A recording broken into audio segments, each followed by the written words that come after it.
শুভ সন্ধ্যা বন্ধুরা, তোমাদের সকলকে স্বাগত জানাই আমার ইউটিউব চ্যানেল লেটস টিচ।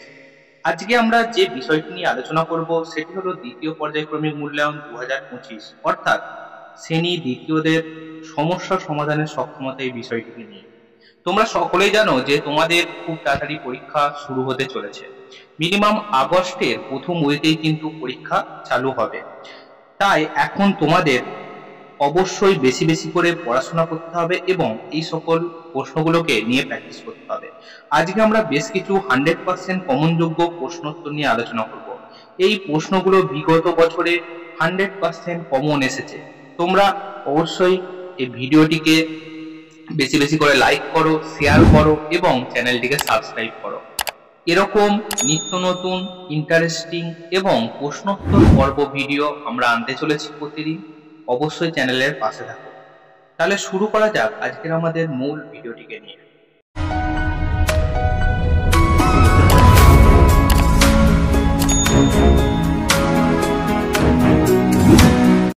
আজকের আমাদের যে বিষয়টি, সেই বিষয়টির পূর্ণমান কত? সেই বিষয়টির পূর্ণমান হচ্ছে 20 এবং সময় হচ্ছে 40 মিনিট। ঠিক আছে, তোমরা এগুলো জানো। তো প্রথমে এখানে তোমাদের কি আছে দেখো, বিদ্যালয়ের নাম। এখানে বিদ্যালয়ের নাম লিখবে, তারপর আছে শিক্ষার্থীর নাম, অর্থাৎ তোমার নাম লিখতে হবে। বিভাগ, বিভাগ কি? বিভাগ থাকলে লিখবে, নয়তো লিখার দরকার নাই। রোল নম্বর, তোমাদের রোল নাম্বারটাকে সুন্দর করে লিখে নেবে। প্রথমে দেখো একের দাগের যে প্রশ্নটা, সেখানে বলা হচ্ছে অর্থপূর্ণ শব্দ গঠন করো, মেক মিনিংফুল ওয়ার্ডস। দেখো লেখা আছে কয়ের BUTTER, বাটার, তারপরে দেখো একটা ছবি দিয়ে আছে।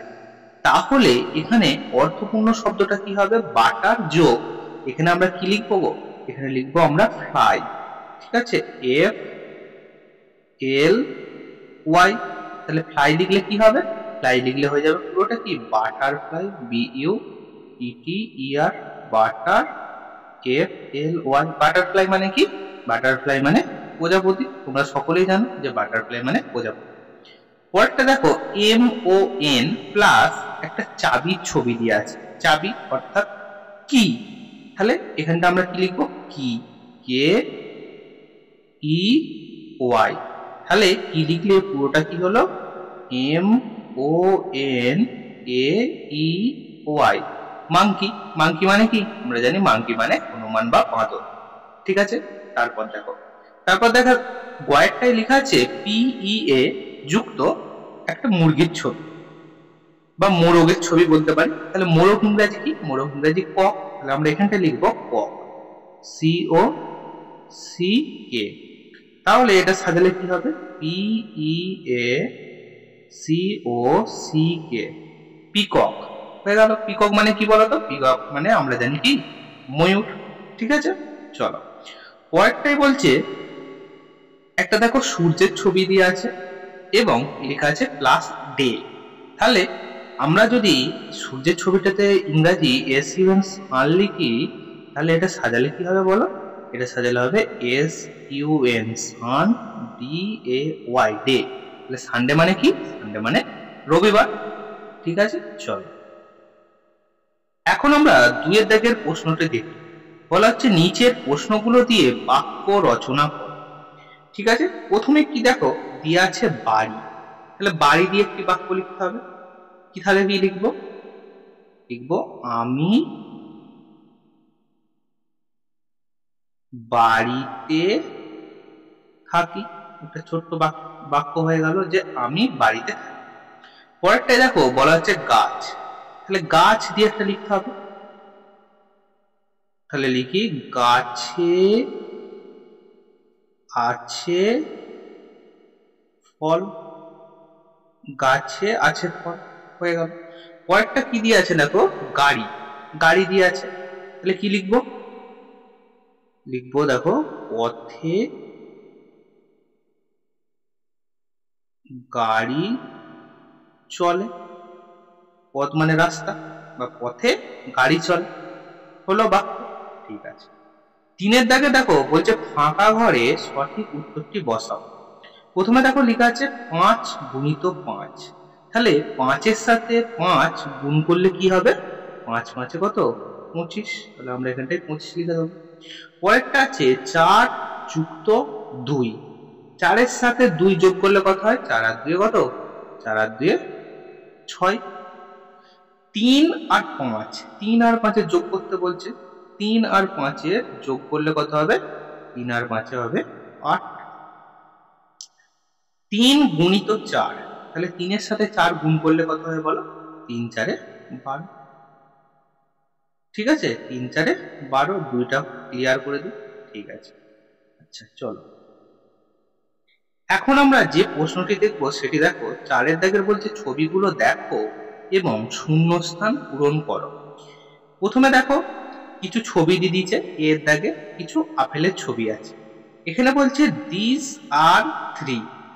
ঠিক আছে, দিস আর 3 তোমরা সকলেই জানো THIS, দিস মানে এই, আর THESC, দিস, দিস মানে কি? এই গুলি, তাই না? তাহলে এই যে দিস যখন হবে তখন কি একটা জিনিসকে বোঝায়, দিস কোনগুলো হবে? যখন একের বেশি বোঝাবে তখন হয়ে যাবে এটা। এবারে আমরা এখানে দেখি এর দাগে দেখো 3টে আপেল আছে, তাহলে কি বলছে? দিস আর 3 অ্যাপেল হবে। APPLE আমরা অ্যাপেল লিখলাম, কিন্তু দেখো এখানে 3টে আছে, 1 2 3। তাহলে একের বেশি হলে কি হয় গো? একের বেশি হলে একটা এস যোগ হয়, তাহলে হয়ে গেল কি? অ্যাপেলস। ঠিক আছে, চলো পরের দেখো বিয়েতে দেখো 1 1 2 3 4, 4টে কি আছে বলো? 4টে পুতুল আছে। তাহলে এখানে আমরা কি লিখবো? দিস আর 4 ডলস, DOLLS, সেই একই কথা, এর বেশি বলে এস যোগ হচ্ছে। পরের দেখো কটা কুকুর আছে দেখো, এখানে বলছে দিস আর 5।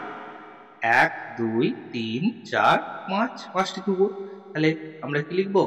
DOGS, ডগস লিখে দেবো, তাহলে হয়ে যাবে উত্তরটা। পরেরটা দেখো ডি এরটাতে কিছু ব্যাটের ছবি আছে, বলছে দিস আর 2 কটা ব্যাট? 1 2, দুটো ব্যাট। তাহলে আমরা এখানে লিখে দেবো BATS, ব্যাটস। হয়ে গেল ছকটা পুরো। তো আজকে আমরা তৃতীয় পর্যায়ক্রমিক মূল্যায়ন অর্থাৎ তৃতীয় শ্রেণীর সমস্যা সমাধানের সক্ষমতা বিষয়টিকে নিয়ে আজকে আমরা আলোচনা করলাম। এই প্রশ্নগুলো কিন্তু খুব খুব গুরুত্বপূর্ণ প্রশ্ন, 100% কমন যোগ্য প্রশ্ন উত্তর। এই প্রশ্নগুলোকে তোমরা খাতায় লিখে লিখে বেশি করে প্র্যাকটিস করো। যদি ভিডিওটি ভালো লাগে বা ভিডিও থেকে কিছুমাত্র উপকৃত হও, অবশ্যই ভিডিওটিকে লাইক করো, বন্ধুদের মাঝে শেয়ার করো। তুমি দেখছো এবং তোমার বন্ধুকেও দেখার সুযোগ করে দাও, এবং একটা কমেন্ট করে দাও যে তোমাদের ভিডিওটি কেমন লেগেছে, আর চ্যানেলটিকে সাবস্ক্রাইব করো। তাহলে দেখা হচ্ছে অন্য কোনো ভিডিওতে, অন্য কোনো দিন। After all, thanks for watching, best of luck.